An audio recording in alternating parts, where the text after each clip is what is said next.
जिरिमिय अध्याय 41।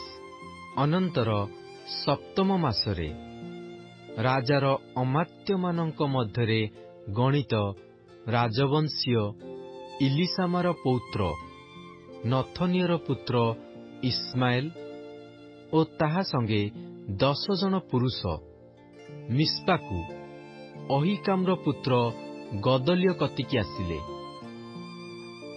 आउ सेमाने मिस्पारे एकत्र भोजन कले।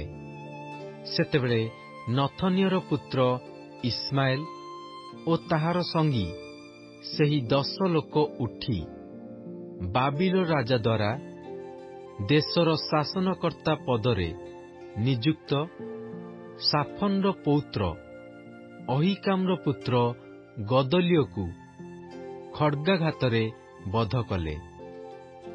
आहुरी मिस्पारे गदलिय संगे थिबा समस्त जिहुदीय लोकंकु ओ सेठारे जेउ कलदीय माने देखागले सेमानंकु अर्थात योद्धा मानंकु इस्माएल बध कला।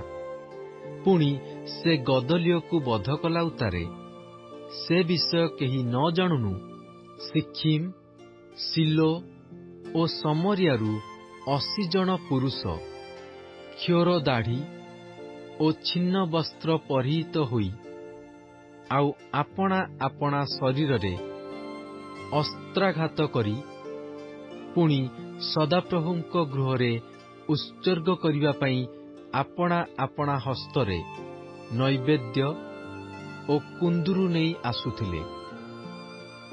तहिरे नथनियर पुत्र इस्माएल सेमानंकु भेटिबा पई मिस्पा ठारू गला। आउ जाऊ जाऊ से बाट जाक क्रंदन करी करी गला। पुणी सेमानंक सहित साक्षात हुअन्ते से सेमानंकु कहिला अहिकाम्र पुत्र गदलिय निकटकु आस।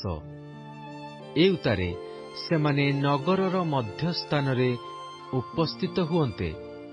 नथनियर पुत्र इस्माएल ओ ताहार संगी पुरुष माने सेमानंकु बध करी कूपरे पकाई देले। मात्र सेमानंक मध्यरु 10 जन इस्माएल को कहिले आम्भमानंकु बध कर नाही, कारण आम्भे माने क्षेत्र रे गहम ओ जब ओ तैल ओ मधु संचय करी पोती लुचाई रखिअछु। तहिरे से क्षांत होई सेमानंक भ्रातृगण मध्यरे सेमानंकु बध कला नाही। इस्माएल जेउ कूपरे आपणा द्वारा हत लोकमानंकर शब गदलियर शब निकटरे पकाई देला, सेही कूप आसा राजा इस्राएल बासा राजार भयरे प्रस्तुत करिथिले। पुणी नथनियर पुत्र इस्माएल हत लोकमानंक शबरे ताहा परिपूर्ण कला। एथि उतारे इस्माएल मिस्पारे अवशिष्ट थिबा समस्त लोकंकु अर्थात समस्त राजकन्यागणकु ओ मिस्पारे अवशिष्ट थिबा जे समस्त लोकंकु प्रहरी वर्गर सेनापति नब्सरदन अहिकाम्र पुत्र गदलिय हस्तरे समर्पण करथिला सेमानंकु बंदी करी नेई गला।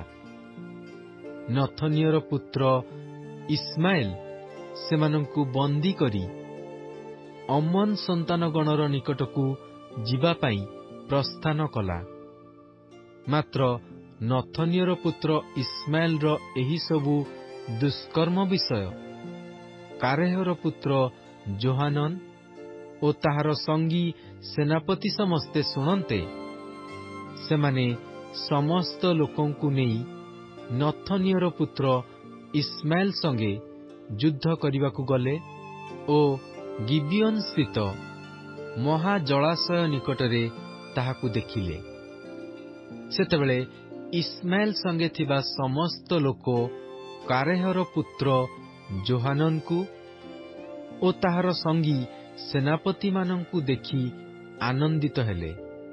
ତହିଁରେ ଇସ୍ମାଏଲ ଯେଉଁ ଲୋକମାନଙ୍କୁ ମିସ୍ପାରୁ ବନ୍ଦୀ କରି ନେଇଯାଇଥିଲା, ସେ ସମସ୍ତେ ଲେଉଟି କାରେହର ପୁତ୍ର ଯୋହାନନ ନିକଟକୁ ଫେରିଆସିଲେ। ମାତ୍ର ନଥନିଏର ପୁତ୍ର ଇସ୍ମାଏଲ 8 ଜଣ ଲୋକ ସହିତ ଯୋହାନନ ନିକଟରୁ ପଳାଇ ଅମୋନ ସନ୍ତାନଗଣର ନିକଟକୁ ଗଲା। ତହୁଁ ନଥନିଏର ପୁତ୍ର ଇସ୍ମାଏଲ ଅହିକାମର ପୁତ୍ର ଗଦଲିଓକୁ ବଧ କଲା ଉତ୍ତାରେ କାରେହର ପୁତ୍ର ଯୋହାନନ ଆପଣା ସଙ୍ଗୀ ସେନାପତିଗଣ ସହିତ ଯେ ସମସ୍ତ ଅବଶିଷ୍ଟ ଲୋକଙ୍କୁ ତାହା ହସ୍ତରୁ ଉଦ୍ଧାର କରି ମିସ୍ପାରୁ ଆଣିଥିଲା, ସେମାନଙ୍କୁ ଅର୍ଥାତ୍ ଗିବିଓନରୁ ଆଣିଥିବା ଯୋଦ୍ଧା ପୁରୁଷମାନଙ୍କୁ ଓ ସ୍ତ୍ରୀଲୋକ, ବାଳକ ବାଳିକା ଓ ନପୁଂସକମାନଙ୍କୁ ସେ ସଙ୍ଗେ ନେଲା। ଆଉ ସେମାନେ କଲ୍ଦୀୟମାନଙ୍କ ସକାଶୁ ମିଶରରେ ପ୍ରବେଶ କରିବା ନିମନ୍ତେ ପ୍ରସ୍ଥାନ କରି ବୈଥେଲହମ ନିକଟସ୍ଥ ଗେରୁତୋକିମହମରେ ବାସ କଲେ।